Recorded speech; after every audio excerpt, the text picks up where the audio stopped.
So thank you everyone for joining us today. Welcome to the joint CE SBIRT Incentive Program webinar. Before we get started, we'll do a couple of housekeeping items. I'm just going to flip over to this next one here, not that you see the beautiful title.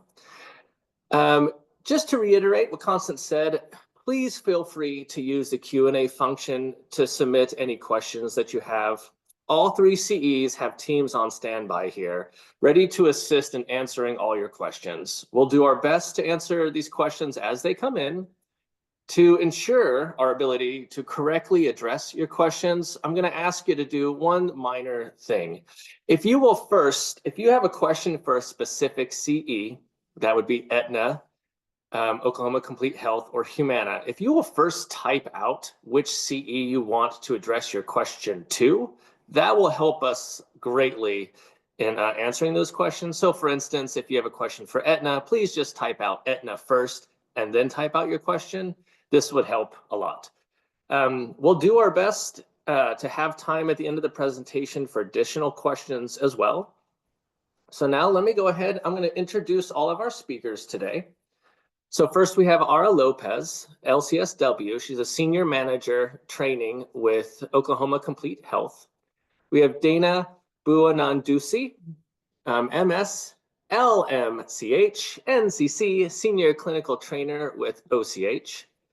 Tracy Bartley, LCSW. She's director of behavioral health services with Aetna. Ronald Sims, director of operations of behavioral health with Humana. Crystal Duncan, PhD, LPC, director of behavioral health services with OCH. And from Brave Health, we have Dr. Amit Parikh, CMO with Brave. We have also, here's Nicole Houston, account manager with Brave. So, Ara, if you are ready, we can take it away. Perfect. Thank you so much. Good morning, everyone, and thank you for the introductions. As we see here, we have our agenda of how we will spend our time today, and you will see that some of this is reflected in the learning objectives. You'll hear from different panelists at different times as we present the information, and we'll go ahead and get started with the learning objectives. Next slide, please. So our goal here today will be for you to walk away to be able to define SBIRT and its 6 components. You'll be able to identify 4 screening tools for adults and 2 screening tools for adolescents. You'll be able to list 2 brief interventions used in SBIRT, identify referral to treatment options, list general guidelines for documenting SBIRT, and also at the end, you'll hear some CE resources, and of course, as previously mentioned, you'll hear from Brave. Next slide, please. As we go through this presentation, please self-assess yourself on how you feel like when you first came in on your knowledge of SBIRT. While we not be using the polling option at this moment, please take a few minutes, or a couple of minutes rather, to take a look of how you feel you are on your knowledge of SBIRT. No knowledge, minimal knowledge, moderate knowledge but have never implemented, a great deal of knowledge and have implemented it, and finally, you're an expert in SBIRT and implement it regularly. So just take a few moments to self-assess on how you feel about SBIRT, and we'll go ahead and get started. In the next slide, I'll turn it over to Tracy, who's going to speak a little bit more about Sooner Select Provider Incentive Program. Good morning. Thank you, Ara. Aetna Better Health of Oklahoma, Humana Healthy Horizons, and Oklahoma Complete Health are excited to partner with the Oklahoma Healthcare Authority to encourage SBIRT screenings through the Sooner Select Provider Incentive Directed Payment Plan. This incentive is geared towards primary care and pediatric care providers that are interested in improving behavioral health screening efforts in outpatient clinics.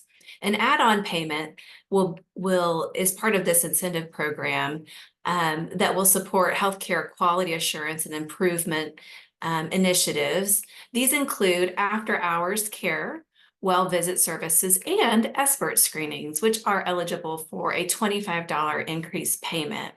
SBIRT, as you'll learn about soon, stands for Screening, Brief Intervention, and Referral to Treatment, and provides early detection and intervention to address substance use in a variety of healthcare settings.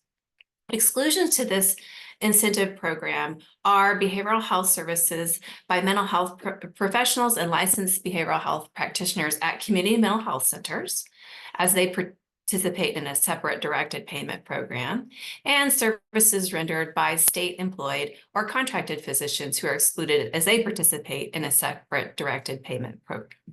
Next slide. What do I need to do to participate?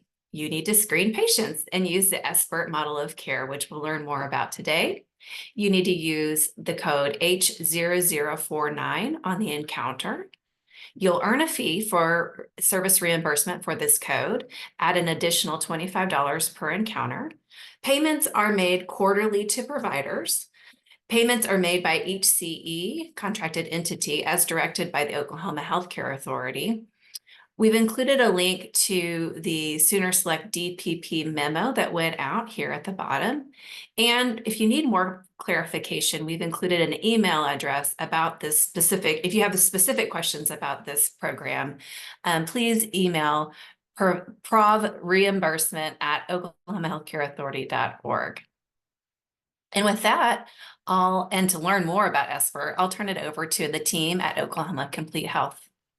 Thank you so much, Tracy. So what is SBIRT? As we have noted here, we have a couple of bullet points that give a high-level explanation of what it is.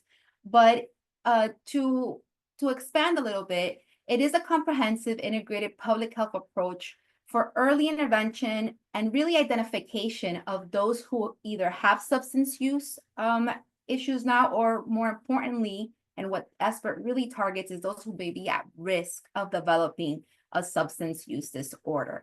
So it's a bit of a paradigm shift, right? All of us here in our roles, we tend to see the member or the patient when they have already been identified as having a substance use disorder. And of course, we'll follow our best practices and provide them care. But what SBIRT does is create a screening. It's a concept to really catch our members and our patients before they get to the point where they come in with substance use. It really identifies those who are at risk for it via the screening, brief intervention, and then if needed, referral to treatment service. So think of this of when many of you have gone through your own practitioner, particularly more on the physical health side. Most practitioners screen for your weight and your height at many times, but also your blood pressure. Those screenings really tell the practitioner what you may already be at risk of, regardless of why you walked in through the door for care or assessment. So that's the big part of what SBIRT aims to do, and it is that paradigm shift of identifying persons who are at risk for that. This can be done in many care settings, such as primary cares, hospitals, emergency rooms, trauma centers, and other community centers. And again, the goal is to have an early intervention and identification of those who may be at risk. Next slide, please. So who should be screened for SBIRT? It really should be a universal screening, as I compared it to weight, height, and blood pressure before. And it could be used, of course, with adults, young adults, as well as adolescent youth. And the following bullets just identify of what we mean by adolescents and what we mean by young adults. Next slide, please. So let's go a little bit more on what the components of SBIRT are. So next slide. So as you've heard us say, it's screening, brief intervention, and referral to treatment. So let's go in a little bit deeper for each of those. So screening is a process of identifying members with possible substance use issues and determining the appropriate course of treatment. So again, if you're screened, think of just your regular screenings that you may see with a blood pressure. If the screening for blood pressure is over certain indicators, then your practitioner will probably at the same visit have an intervention for you, and if needed, will refer you out for more treatment. So this is, again, the same concept that we have for SBIRT in the screening part of it. It really does catch any issues before it becomes serious. The brief intervention is appropriate if the screening from the SBIRT comes back of perhaps having some concerns or some problematic results within there. And we'll go into the presentation of just what a brief intervention is. And the brief intervention can be done during the actual visit, or it could be done over the course of time. And referral to treatment is really when the screening and the brief intervention show that the member or the patient in front of us could need further treatment for either a specialist or depending on the severity at a different level of care. Next slide, please. So this gives a little bit of a visual of what I was speaking about before. So SBIRT starts with the screening, and depending on the results of those screenings, which again, we'll go into later on in the presentation, you could determine if there's no to low risk, so there's no further intervention. Moderate risk, you might consider, or you should consider, the brief intervention. Moderate to high risk, the brief intervention, either on site or via referral, or really severe risk and there's evidence of dependence, then really needs to either be referred to next level of care or referral. So it's a bit of a workflow just showing on how you will work with your member when you see them, when you conduct the screenings. Let's go to the next slide, please. So as noted in the learning objectives, it's important for everyone to have an understanding on what are the 6 components of SBIRT. So these are called SAMHSA 6. So it's brief. It's a screening tool that could take approximately 5 to 10 minutes. And most of these patients will probably screen negative. You'll ask them, depending on the screening tool that you implement or currently use in your practice, they'll screen negative, meaning that there's no problematic use. It's either low or no risk. And you would document and continue on with the reason for the visit. But some folks, the remaining percentage, may need a further screening and brief intervention and referral to treatment. And really, it's estimated that this may take overall between 5 to 20 minutes, depending on what's going on. So it is considered brief. Screening is universal. So as we mentioned before, for all patients, all members, compare it to some of the other screenings that we receive at a practitioner's office. The other is that it's targeted. So it really does address specific behaviors or actions that may be risky or may result in substance use in the future. It's comprehensive in that it really involves that screening, that brief intervention, and that referral to treatment. And it really has that integrated component that we'll talk to about later in the next few slides. Oh, I'm sorry, go back one more. I apologize. And it's comprehensive and it's evidence-based. There really is a lot of strong research that supports SBIRT as a model. And it really is an approach of really getting into those conversations with your member or patient. Next slide, please. So the next slide, as we click along a few times to reveal the different components of it, it really is a proven approach to improving patient outcomes in different settings, including emergency departments and inpatient admissions. It really does expand the continuum of care, focusing on that prevention, on that identification component before it escalates to more problematic or really fully diagnosable use. It prevents future problems by detecting this risky behavior and again, addressing it at an early stage. And the next one, it shows that the next bullet will show you that it really does create better patient outcomes by enhancing that patient care, improving those treatment outcomes because you're targeting certain behaviors. And it really provides an opportunity to really do that education to provide your patients on the connection between their health and their substance or potential substance use. And SBIRT creates a positive financial return as a reimbursable, cost-saving, and effective practice.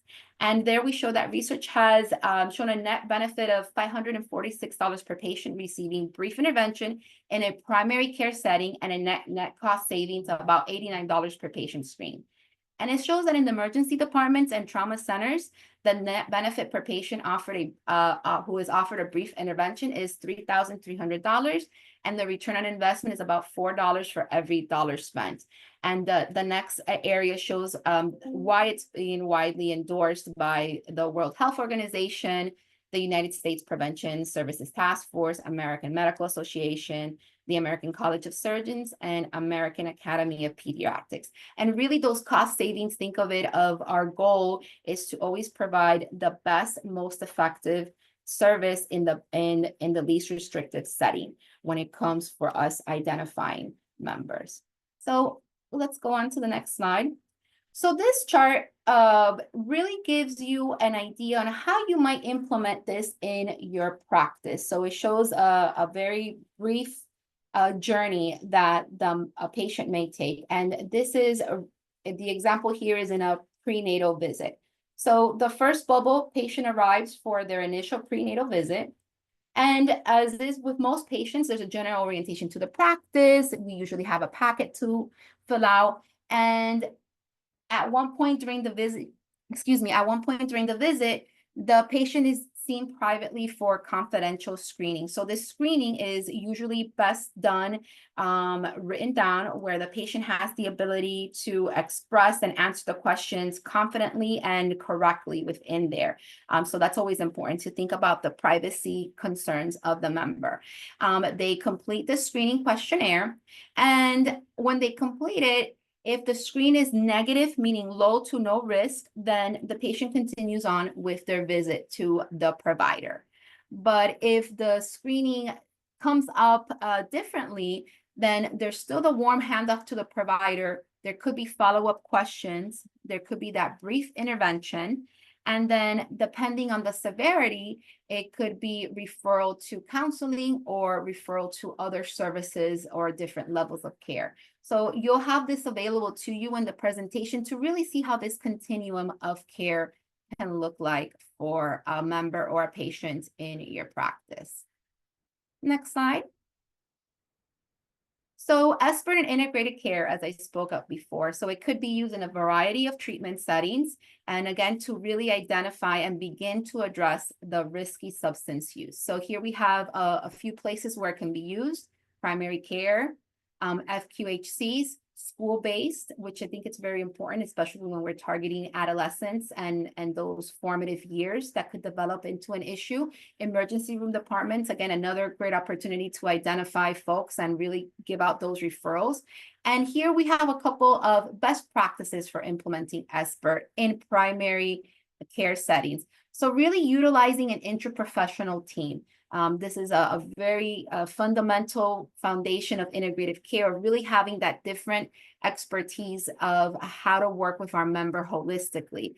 Developing relationships with referral partners. This is very important for that final part of SBIRT. So you screen the patient, you did the brief intervention. Who do I refer them to? Really have that good connections with those referral partners in your community, and work with the CEs as well, of knowing of how those referrals can be done. Align SBIRT with the way your office works. So is it something that you have as part of the intake paperwork? Is it done in person? Is it done via paperwork that the patient fills out before? Is the office staff or the practitioner reviewing the SBIRT and evaluating it timely as part of the way that the office setting is done and the way the visit works? And really making sure that a best practice would be to really putting it in the electronic health record, actually making it part of that, and that's part of documentation. So we'll go ahead into the next slide. It's also important to have some cultural considerations when you think of SBIRT. So build in some flexibility, allow for cultural adaptation. So things that could be very basic, making sure that SBIRT is available in the language that the patient or the member understands. Work on any type of implicit bias or any type of perceptions we may have for the member based on the questions or the screening tool that you use.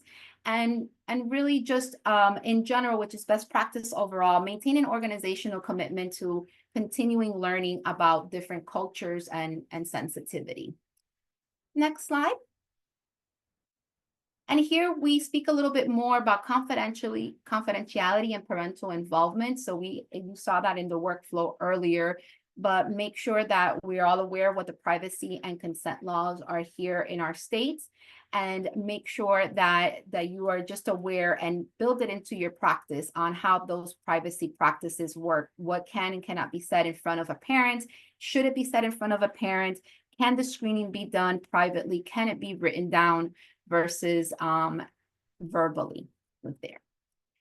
And with that, I'm going to go ahead and turn it over to Donna Bonaducci. She is one of the senior trainers on our teams to really go in more in depth into how SBIRT works and how it could be implemented.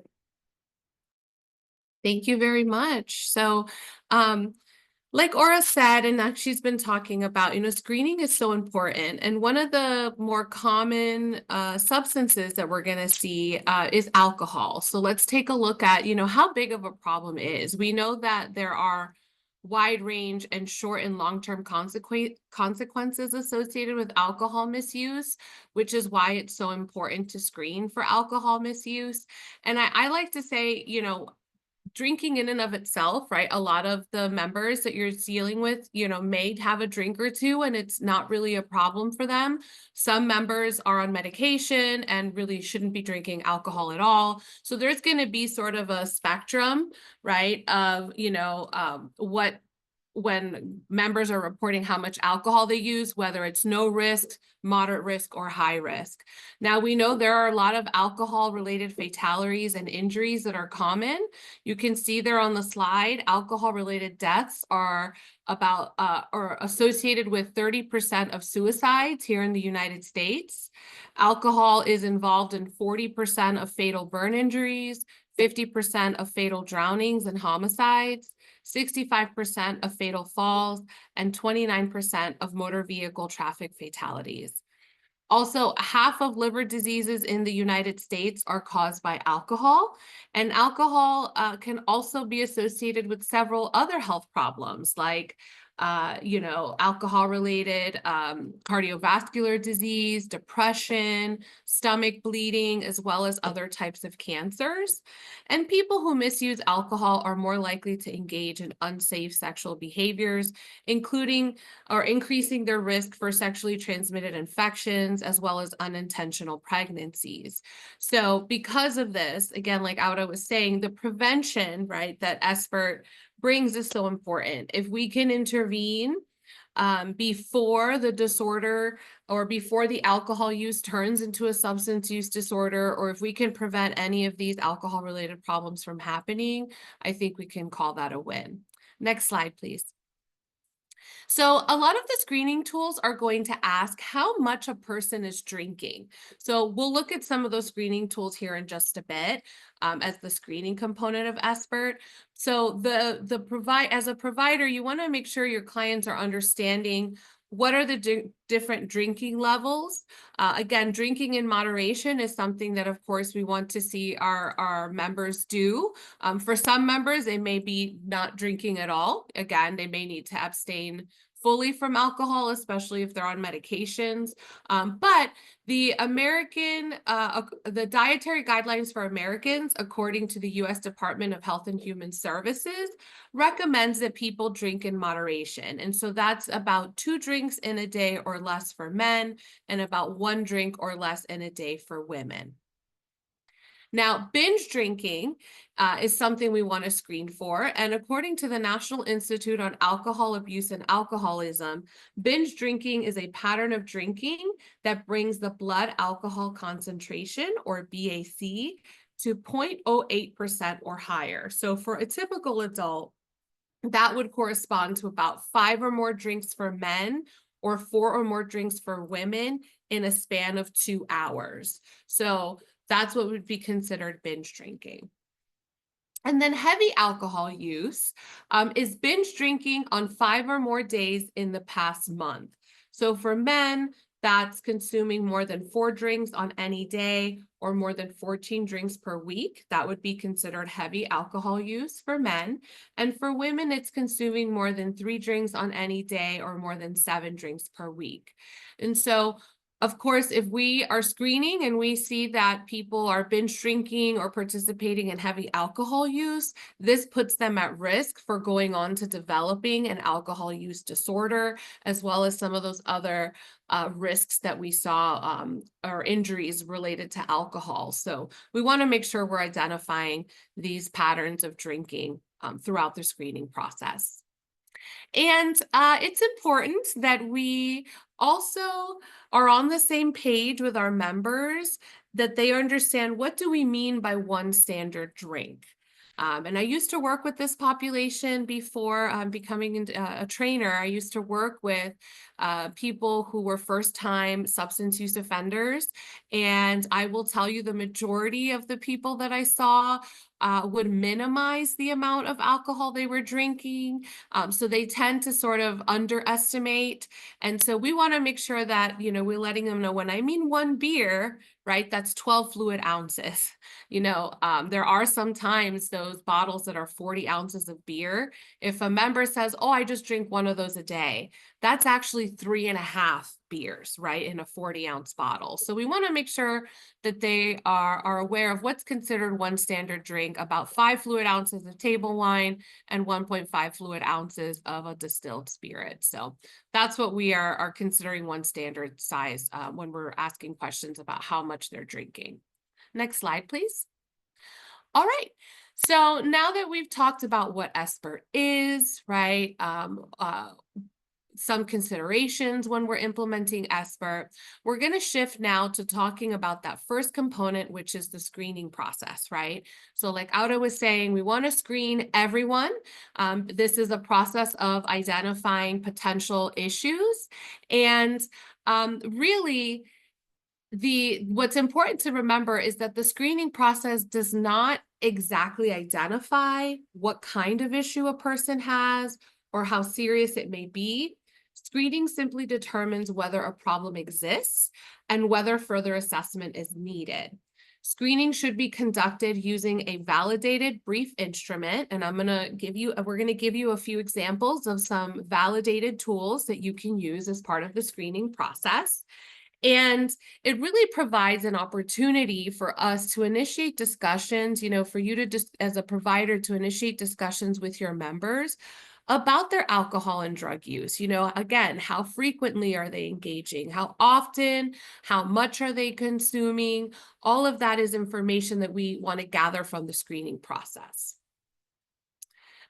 All right, so here you'll see some adult substance use screening tools. Again, these are validated for use, and the link to where you can access those screening tools are right there on the slide. So again, I believe we put it in the Q&A where you can access the slide deck, so that way you have access to these links. One easy questionnaire that you can use, or a screening tool, is the CAGE questionnaire. And this one specifically screens for alcohol use. You can see it's 4 questions long, and there's the link there. The audit is another option. It's about 10 questions, so it's a little bit longer than the CAGE, but still 10 questions will only take about 5 minutes or so to administer. And the link is there where you can access the audit tool.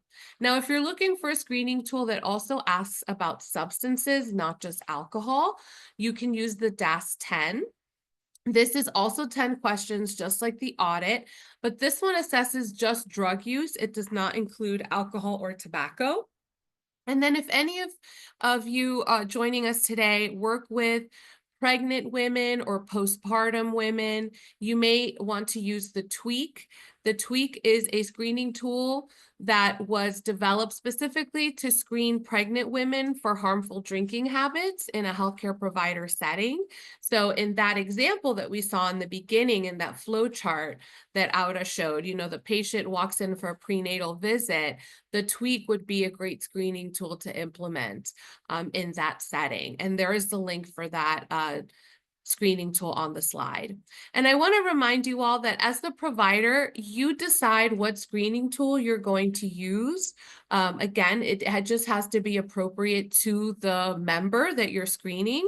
So if it's an adult member, you can use any of those that we just saw on the slide. And that's not an all-inclusive list. You just have to make sure that it's a validated tool. And here in this section, we'll look at some tools that you can use with adolescent members, for those of you that serve adolescent populations. Next slide, please. And again, it's up to you to decide which one you'd want to use. The CRAFT, it stands for Car, Relax, Alone, or Friends Trouble. It's an acronym. And this screening tool is an efficient and effective health screening tool designed to identify substance use, also substance-related riding or driving risk, like riding in a car with someone who's been drinking, as well as substance use disorder among youths ages 12 to 21. So if you work with that age group, ages 12 to 21, the CRAFT would be an appropriate tool. And I do see a question in the Q&A, if the screening tools are available to print for the Vietnamese population. That's a great question. When you go to these links, oftentimes, if the tools have already been translated into other languages, the site will also have where you can download that screening tool in a different language. Not sure if anyone else wants to chime in about that, but I know some of the screening tools, when you go to the site, the website, they also have options for downloading them in different languages, but I'm not exactly sure if any of these are in Vietnamese. That's a great question. And then in addition to the craft, there's also the screening to brief intervention, also known as the SBI. And you can see there the link to the tool is included on the slide. And this screening tool consists of frequency of use questions to categorize substance use for adolescents who fall into different risk categories. All right, so now we have just covered the first component of SBIRT, right, which is that screening component. So again, we want this to be a universal screening process. So you would screen all of your members, all of your patients who come in. You as the provider determines which screening tool is appropriate for each individual member. And like we covered, if the screening tool is negative, right, which means there's no risk or very little risk, then that's where you stop, right? You've done your due diligence and you have screened and the screening tool came out negative. Now, for those that you screen that there's a moderate or higher risk, this is where you would move on to the second component of SBIRT, which is the brief intervention. And the brief intervention is appropriate for clients or for those members who are identified through screening to be at moderate risk for substance use problems. And a brief intervention can be provided through a single session or multiple sessions of motivational interventions. You want to make sure that your brief intervention is focusing on increasing the patient's insight into their behaviors, as well as awareness about their substance use and behavioral change. So this is not, a brief intervention. It's not a therapy session. And I also like to add that it's not supposed to take very long. That's why brief is in the title. It's really just spending some time discussing with the member what were the results of the screening tool, right? And increasing their insight about how their current substance use behaviors are putting them at risk. The goal of the brief intervention is to educate and increase motivation for members to reduce any risky behaviors that they may be engaging in. Next slide, please. So one of the helpful things or helpful tools that you can use as part of your brief intervention are the stages of change. So you can identify which stage of change that member is in, and that will help you determine, what your brief intervention is going to look like. So here on this slide, we have a little review of the different stages of change. And some of you may be very familiar with these stages of change. Some of you may not, but these stages of change have been around since the 90s. They were developed by Prochaska and DiClemente back in actually the 1980s. And Prochaska and DiClemente came up with these stages to identify people with alcohol use disorders. But now we know that these stages of change can really apply to any substance as well as any behavior that a member needs to change. And so you'll see here what each stage looks like. So in the pre-contemplation stage of change, this is those members that are not considering change. So they may, they have zero awareness or very little awareness of any of the negative consequences associated with their substance use, and they're unlikely to take action soon. So if you're trying to give someone, a list of support group meetings to go to in their area, but they're in the pre-contemplation stage of change, they're not going to hear you, right? Because the members in the pre-contemplation stage of change, they are not yet aware of the consequences of their negative behaviors or their behaviors associated with substances. Now, once they're in contemplation, in this stage of change, individuals are aware of some of the pros and cons of their behavior, but they feel ambivalent about the change. So this might be someone who says, yes, I know I'm drinking too much, but I don't know if I could stop, or I don't know if I could cut down, or I know I'm, smoking too much, but it really helps me relax, right? So they kind of go back and forth. There's an awareness, right, that there's negative consequences, but there's a lot of ambivalence about change. So people in the contemplation stage of change, they're not yet decided to make that commitment to change. They're almost there. Once they get into the preparation stage of change, this is where people have decided, okay, yes, I need to make a change. I need to cut back on my substance use. They're just not quite sure how to get there. So in the preparation stage of change is where you make some plans. So this would be where that referral list, someone who's like, I'm not sure, how to cut back on my drinking. If we give a suggestion on a support group, at this point, now they're ready to accept that list of any support groups in their area. The action stage of change is just what it sounds like, right? They're acting on that plan from the previous stage. They're actively trying new behaviors. They're cutting back on their substance use. And then once they're in the maintenance stage of change, this is where they are now maintaining their sobriety or maintaining those behavior changes on a long-term basis. Next slide, please.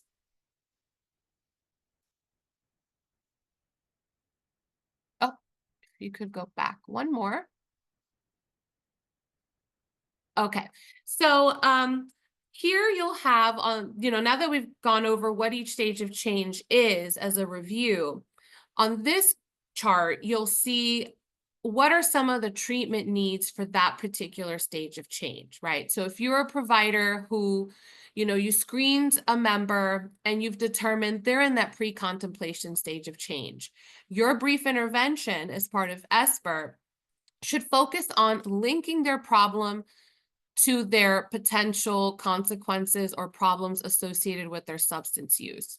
So your brief intervention might be to educate them about the negative consequences of their behavior. So someone who, presents maybe a little depressed, you give them some information, some educational information as to how alcohol actually makes depression worse, right? Oftentimes people may not know that. They think, oh, alcohol is going to make me feel better, but really it exacerbates depression symptoms. It is a depressant. So that would be an appropriate brief intervention for someone in that pre-contemplation stage of change.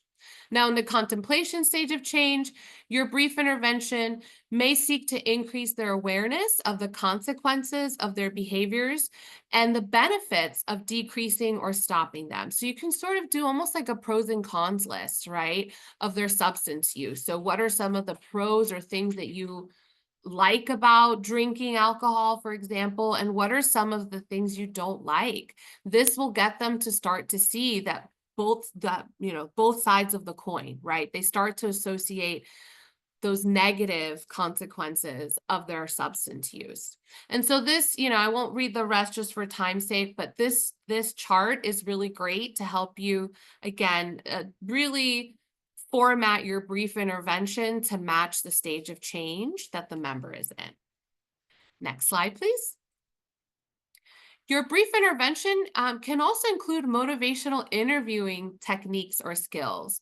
Those of you that are familiar with motivational interviewing know that MI is a collaborative conversation style for strengthening a person's own motivation and commitment to change. So motivational interviewing fits in really nicely when you're addressing substance use issues and when you're doing your SBIRT brief intervention. So motivational interviewing involves paying attention to a person's natural language about change. So how are they talking about this change?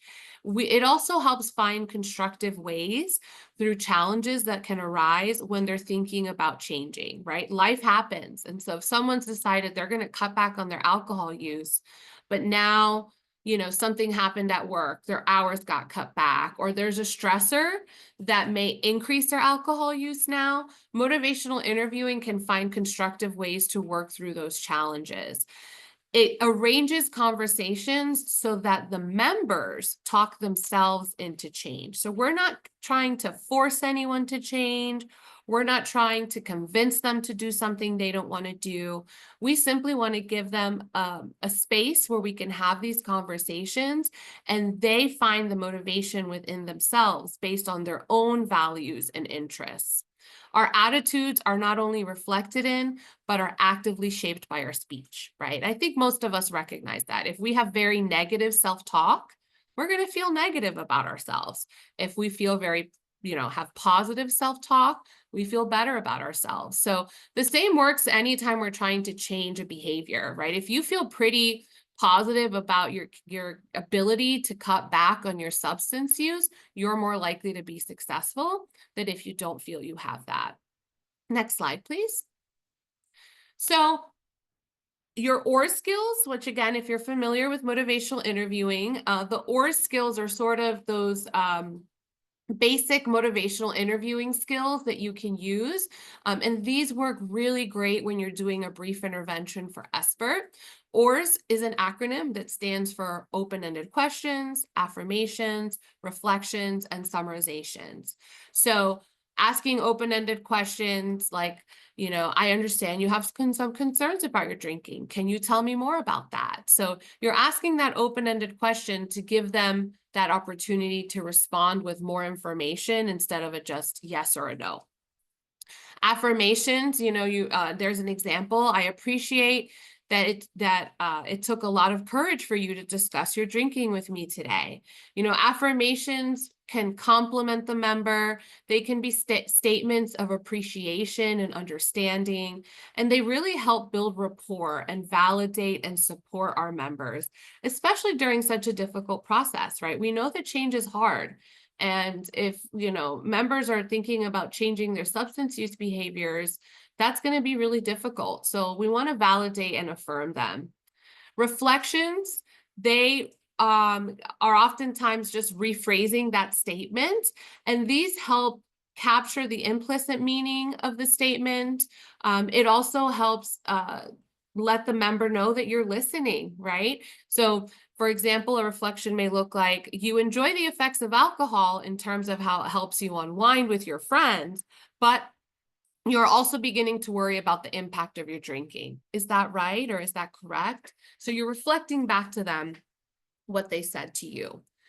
And then summarizations are very similar to reflections, but they can sort of link a discussion. They're also a great way to summarize an interaction or point out any discrepancies between, maybe what they're telling you and their goals or their behaviors. Summarizations demonstrate listening and understand that you understand the patient's perspective. So here's an example on the slide. If it's okay with you, just let me check that I understand everything we've discussed. You've been worried about how much you have been drinking and experienced some health concerns. So those are your OR skills. So there you have just a couple of examples, right, of some brief interventions that you can do with members. And so now let's cover the last component of SBIRT, which is referral to treatment. Now, remember, not everyone that you screen as part of the SBIRT process is going to need a referral to treatment. Most of the time you're screening and they're either negative in the screening tool or they're low risk. So you do a brief intervention and that's sort of where it ends. Now, if you're screening someone and they score in that moderate to high or high risk, then this is where a referral to treatment would be warranted. And the primary goal of referral to treatment is to identify an appropriate treatment program and to facilitate engagement of the patient in that treatment program. We know that the absence of linkages to treatment referrals is a significant barrier to the adoption of SBIRT. So we want to make sure that when you are doing that referral to treatment, it's a strong referral link. So you're tracking those referrals, you're making sure that those referrals are helpful, because if there's that absence of follow through, then that link is broken and that's a barrier. Next slide, please. So how do you determine if a referral is needed? Again, if based on the screening tool, they score negative or at very low risk, you can see there's no indication for a referral. You would move on to doing that brief intervention component of SBIRT, and you could always follow up in future appointments or future interactions with the member. Now, with moderate risk, this is where you can use your clinical judgment. A person with a moderate risk for a substance use disorder is definitely going to need some type of treatment, but it may be treatment that you offer in your current role or agency. So if you have the ability to see them in-house, so to speak, you can use your clinical judgment and just add that substance use problem to their treatment plan. Or you may need to refer out to another agency. Now, with high risk for substance use, there will always be an indication for a referral. You know, you can see there it says yes, because someone who's at high risk is going to need, again, more specialty treatment addressing their substance use behaviors. Oftentimes people may already meet some of the criteria for a substance use disorder. And so your referral to treatment should facilitate that linkage to either mental health or substance use treatment. Next slide, please. So who should make the referral? Now, the referral, again, SBIRT it can be conducted in so many different settings. So here you'll see some examples of providers, types of providers that can make the referral. Like if this was being implemented in a pediatrician's office, and yes, the pediatrician can make the referral. The PCP, if it's a mental health or substance use clinician, the nurse or any other clinician, they can also make the treatment referral. Now, it's up to your individual clinics, next bullet please, to really assess who's going to be the most appropriate personnel. So within your agencies, you know, you want to make sure you're designating who's going to be the appropriate person to make the referral. It could be the pediatrician, for example, if they already have that trust and that rapport with the family, then maybe the pediatrician does the warm handoff to the referral. But really it's up to you to decide as an agency or in the clinics that you work with, who's going to be the appropriate person to make the referral. Once you've determined who that person is, you want to make sure that there's a written, consistent workflow that assigns accountability for the referral process. That way there's no confusion as to who's going to initiate the referral. If you have that designated person and that workflow already established, there won't be any confusion. And when you're developing your workflows as to who's going to do that referral to treatment, you want to consider the following. Is the referral internal or external, right? Are you referring internally within your company or agency or outside? How is the information being shared? Is it shared electronically? Is it being faxed over? The timeliness of the appointment, you know, oftentimes members want to know when should I expect to hear back from this provider, or how soon am I going to see that referral carried out? Also coordination with other services, whether it's transportation services, for example, if the member needs help with getting to that appointment. Also making sure that whoever that designated staff member is, that they also are engaging the member in follow-up. So once the referral is given, that they follow up to see if the patient kept the appointment, and if not, what happened, right? Maybe it was some other barrier that kept them from going to that appointment. Next slide. So here on this slide, you'll see when making a referral, some clinical skills that should be implemented. We want to make sure that when you're making a referral, you're using a patient-centered, family-centered approach, that we're being non-confrontational, non-judgmental. And so these 4 steps are meant to help with that. So the first step is recommend. You want to make a recommendation and explain the justification. So if you're referring someone to, let's say, a substance use group, you want to explain to them why you're making that referral. What's the justification for that? Then talk about the types of treatment that are available and what you think the best level of care is. Again, there's going to be different set treatment settings that we can refer them to. So you just want to discuss those different options with the member. Also address any concerns that they might have about the referral. You know, going back to what Auda was talking about, those cultural considerations, you know, some members maybe based on their cultural background are a little bit hesitant about seeing a specialty provider. You know, there's a lot of stigma associated with substance use disorders and mental health treatment. So if they have those concerns, we want to address that with them. Or maybe they have financial concerns or transportation concerns. So we want to make sure we're having those discussions when we're initiating that referral. And then the last component of this is engaging the member. So making sure, again, that we are ensuring that they link to that next level of care, those warm handoffs, you know, helping them make contact with that provider referral source is really helpful.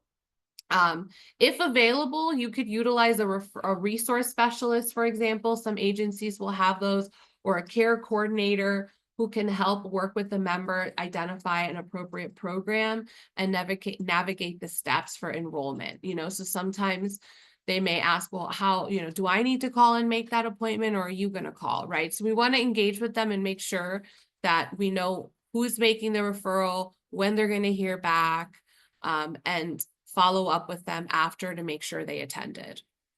Next slide, please. Here you'll see some examples of referral to treatment sample scripts. Now, obviously, you don't have to say these things word for word, but here's an example of what that referral initiation may sound like. So you may say something like, we've talked a bit about your struggles at home, at school, and with your health, and I think some changes around alcohol could help with the issues you identified. Your score of 13 out of 40 on the audit indicates that you might benefit from some help with cutting back on drinking. Working on this through outpatient counseling with a counselor or other health professional like myself could be really helpful. What do you think of this idea? So you can see in this script, the provider is, they've reviewed their score. They're giving them that justification, right? Because you scored a 13 out of 40 on the audit, this indicates, right, that a behavior change is needed, right? You want to cut back, and this is why I'm referring you to outpatient counseling, right? So we want to make sure we're going through that justification. And at the end, you're asking the member for their feedback, right? What do you think of this idea? All right, next slide. And so now that we've covered the three components of SBIRT, the screening, the brief intervention, and the referral to treatment, we'll sort of start wrapping up things with documentation. So you want to make sure you don't forget this step, right? This step is pretty crucial in documenting the process. So here you'll see some commonly accepted standards for documenting. Consistent, current, and complete documentation in a member's record is an essential component of quality patient care.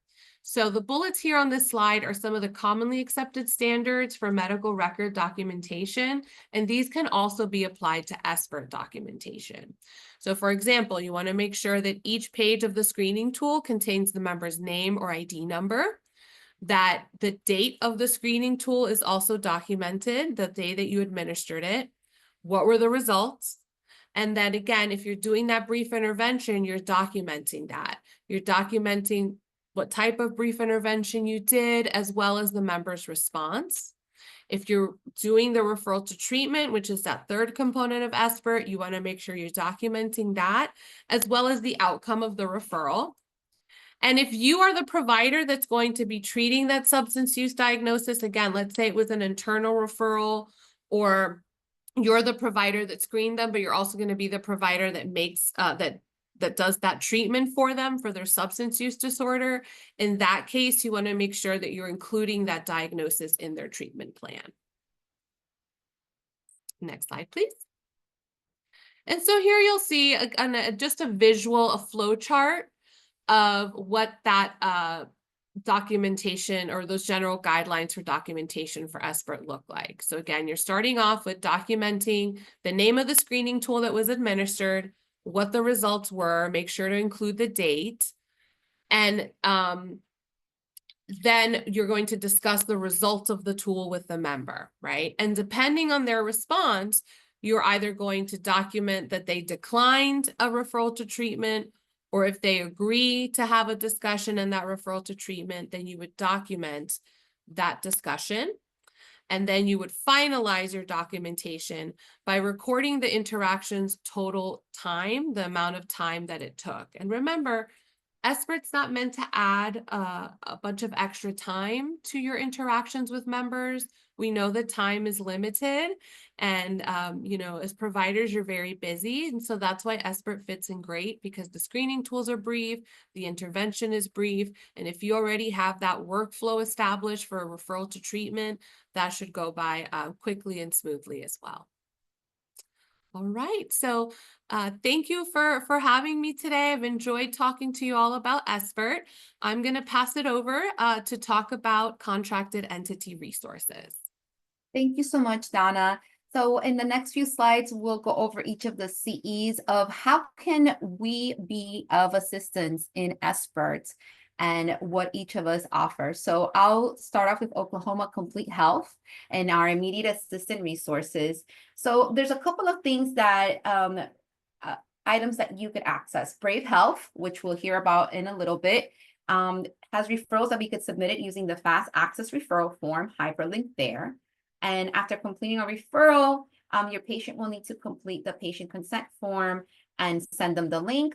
And you could reach out to that email there with questions, feedback, or suggestions. So you'll hear a little bit more on Brave Health in a little bit. And we also have Teledoc Health for ages 13 and up for therapy and psychiatry. So again, these are some of the referral entities that you can use. And of course, we offer case management. Complete Health. So you're able to email us securely. You would email the member's name and their Medicaid ID at the email noted before, and we will take care of the rest. That means that we will be a partner with you in the care management of a member, especially if you're referring them out for treatment and really just in general, so we could be of assistance as the partner. And from here, I'll turn it over to Ron. Hey, everybody. Let me just start off by saying, like, I think I speak for all of us when I say thank you so much for joining us today and reviewing this SBIRT information. I know that this is evidence-based practice is really important to our consumers, and so we're looking forward to working with you guys to help implement this practice across Oklahoma. Here at Humana, this is our resource slide. We are adding to this slide, so bear with us. We're in a development of this slide. So when it's posted to our website, you'll see a lot more resources. But we wanted to get you some core resources, and that is our case management email, our social determinants of health and our housing coordinators email, anything revolving around maternity, our Brave Health link, which I believe is the same across the CEs. And then if you're having any provider reimbursement issues, there is our provider reimbursement email. Again, thank you so much for joining us. And even though it's brief, I'm going to send it over to Tracy with Aetna. Thanks, Ron. Aetna Better Health offers our members several extra benefits to assist with the referral to treatment of SBIRT. You can use of course, I saw in the chat, there was a question about, can you use your internal resources as referral to treatment or use your own internal processes of your clinic? And we would support that.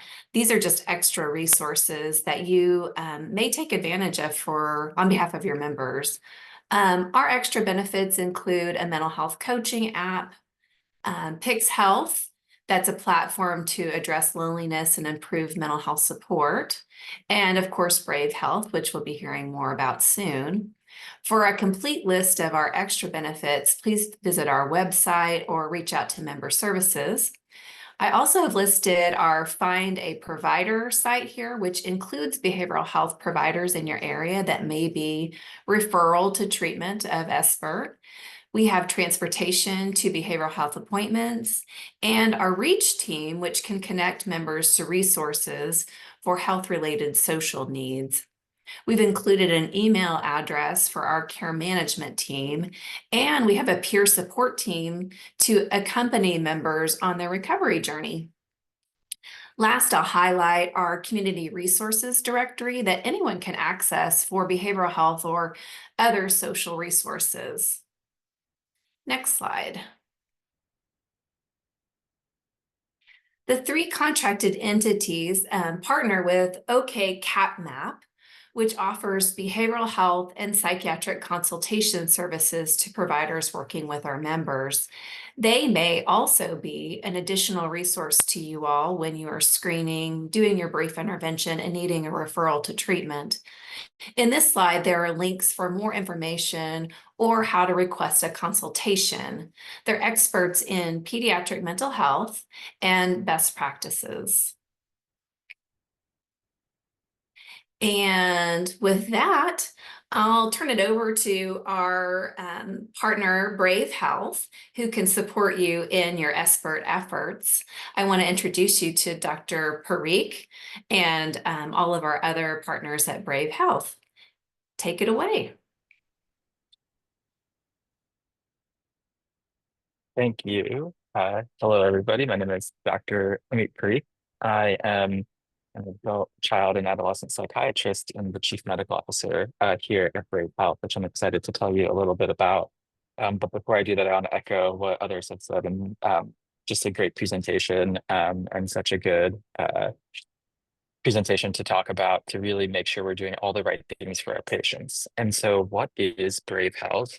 We are a virtual first therapy and psychiatry service that has recently entered the Oklahoma market. And so let me tell you a little bit about what we do. And so I consider us a very comprehensive outpatient level solution for mental health needs. So we offer psychiatry services, where of course our psychiatric clinicians can provide holistic assessments, understand diagnosis, and then prescribe medications if and when they're clinically indicated. And of course, then continue to manage those on an ongoing basis. On the therapy side, we have a host of modalities of therapy, including individual therapy, clinical-led, clinician-led groups, and family and couples counseling. And so we really believe this blend of services allows us to treat just about the full spectrum of outpatient mental health that you may need support for your patients. And as you can see on some of the words on the slide, that we have specialists across the clinical group at Brave Health to do specialized care, such as CBT, which is cognitive behavioral therapy, or EMDR, which is a type of therapy that we do for trauma. And we have things like DBT, dialectical behavioral therapy, as well. And so we really build out a comprehensive outpatient solution for your patients to get the help they need. Now, of course, it's not just about getting the help, it's about getting the help in a timely manner, as we all know. And so we aim to maintain availability for appointments within 7 days. When you put in a referral, which I'll talk a little bit more about as we go, what that does is it starts our outreach engine. Within about 1 to 2 hours, we're going to start doing everything we can, calling, texting, emailing that patient to get them scheduled for their first visit and get them to complete any necessary consent forms to start their care. And so we really do a lot of work to ensure that conversion happens from referral into care. We know how difficult it can be when you don't know what's going on, or you're not sure if they ever even saw the provider you were referring them to. And so we do a lot of work to keep you in the loop and informed, and I'll cover that here too. Now, one of the things that makes Brave Health different is that we are all full-time clinicians here at Brave. We are not contractors or 1099 employees. We believe strongly that full-time employees is what leads us to be able to deliver the true longitudinal care that our patients deserve. And so that they can maintain the same provider over long periods of time, which is when we really see the best outcomes. And then we make our services extremely easy to use. For you as a referrer, it's extremely easy to refer, but then also for the patient, when the patient enters our services, they're primarily communicating with us over text if they have to schedule or reschedule. And when it's time for their visit, they just get texted and emailed a link. That link opens up in the browser on their phone. and they're off to see their provider virtually. There's no app to download. There's no username and passwords or logins to remember. We really have spent a lot of time ensuring that we have as frictionless as possible for patients, because we know that any extra friction we add in that process leads to someone saying, no, I'm not going to do this today. And that's the last thing we want for someone who's already struggling and seeking care. And so what types of patients can we support? So we see patients who are 13 and older, as you've kind of seen in some of the previous slides. And you see a lot of different conditions and pathways on this slide. And what I want to convey to y'all is that we see patients who it's their first time ever seeing a mental health provider. And we see patients who are highly complex, who have schizophrenia or bipolar disorder with comorbid substance use disorders, right? And so we really treat across that acuity spectrum, and we are able to help quite a few patients who even have primary substance use disorders. We prescribe medications and therapy for folks who are struggling with alcohol use disorder, for example. And I would say that's one of our most common substance use disorders that we see is alcohol use. And so really, we have extremely few exclusion criteria. And so you can feel confident that if you send a patient to Brave, that as long as they're appropriate for an outpatient level of care and they're over the age of 13, that we're going to be able to see them. The only time primarily that we would end up referring a patient elsewhere is if they needed a higher level of care. If we thought that they needed something more intense than an outpatient level program, that's when we would help connect them and guide them to whatever type of program we think they needed in their communities. And so we're going to also make that attempt and effort as best we can to get them to where they need to go after we do our initial evaluation.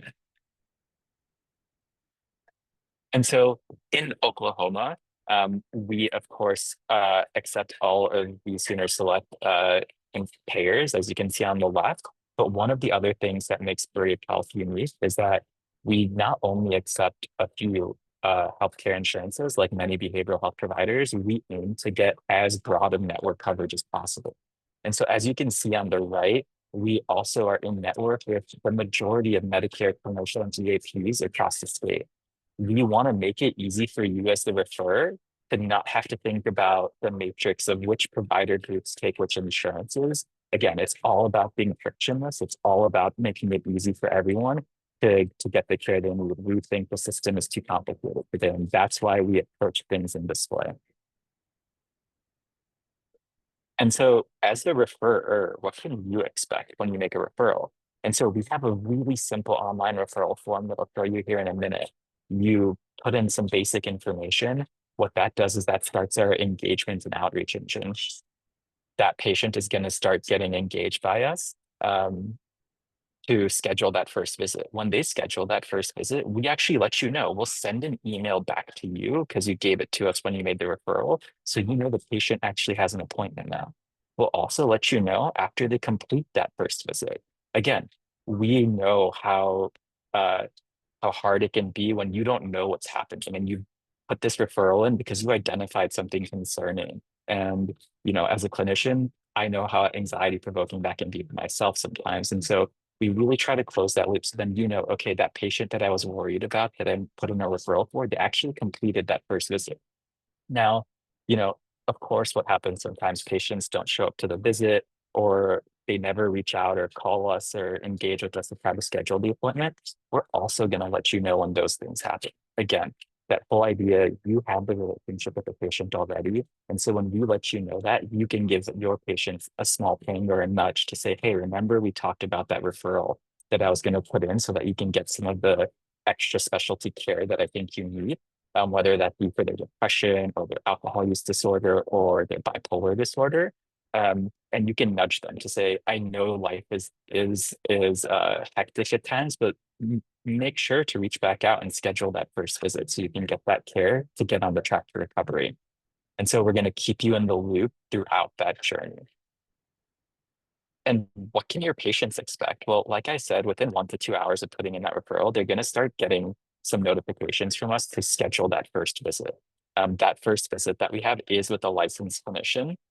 And so before that first visit, they're going to get some texts and emails to complete some consent forms. Our consent forms are pretty straightforward. It's not a clinical evaluation or clinical data we're collecting in the consent forms. It's truly just tell us who you are, your name, date of birth, your insurance, and then consent and sign the few consent forms that we have. And so we try to keep it as simple as possible. And then that first visit is where we do a very holistic biopsychosocial to build that initial treatment plan, get them enrolled in the types of care within the Brave ecosystem we think they need, and then they're off to the races. And patients don't have to engage with everything. They can choose just one part. They can say, hey, the only thing I want is groups. That's fine with us. We want to support them where they are at in their journey. And so they can pick and choose between the services we have. We will give them the recommendation of what we think is appropriate, but then we always rely on the patient to guide their own care. And we're really proud of our outcomes and our satisfaction score at the bottom here. You see that 77 net promoter score by our patients. And we've been lucky to do some really large scale analyses with some of our payer partners in other states. And what we see is that when patients are engaged with Brave Health resources, we see 73% reduction in admissions, which is pretty powerful. At the bottom of the slide here, I always point out one thing, which is that we were the first telehealth provider to implement a zero suicide program. And what that means is that we have very robust pathways for patients who are struggling with thoughts of not wanting to be alive to ensure their safety. And if they're not going to be safe at home, ensuring that we're doing risk and crisis assessments and then getting them to the right level of care if needed. And so we're really proud to be that first person to implement zero suicide across all of our clinical programs here at Brave. And so finally, onto that referral form, I think it just takes like less than 60 seconds once you get used to it and you've done a couple.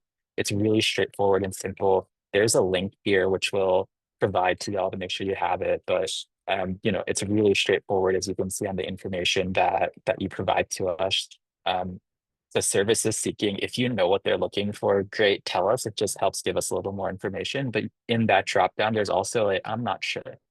Because we want to make this as simple as possible. And that's just us trying to understand why they may be coming to seek care with Brave. And finally, we're here to support you. We actually have a provider rep out in Oklahoma. She lives in it's called I might mispronounce this. It's called Enid. It's what she told me. North Central Oklahoma, from my understanding. And she goes out and engages with hospital systems and also provider groups across the state to let them know about what we do, to provide any trainings to any of your staff who may want to learn more about Brave Health, and also be a support for you. If you have questions, concerns, other things come up, we're always available to make sure that the patients you're referring are getting the best experience possible. Because we want to make sure the process is as seamless as possible to make that connection to care as high as we can get it. And so that's what I wanted to share with y'all today. And we'll still be here for the Q&A if you have questions. And then Nicole, who is one of our account managers in the chat here, drops some of those links for the referral form, including there's a document on the insurances we accept in Oklahoma, and then also a brochure that you can provide to your patients. We just find that whenever you can give anything someone physical, even if it's a PDF, it makes that referral stick in their mind a little more. And so they're more likely to then follow through and actually complete the forms and schedule the visit. Awesome. And I will stop sharing my screen and hand it back.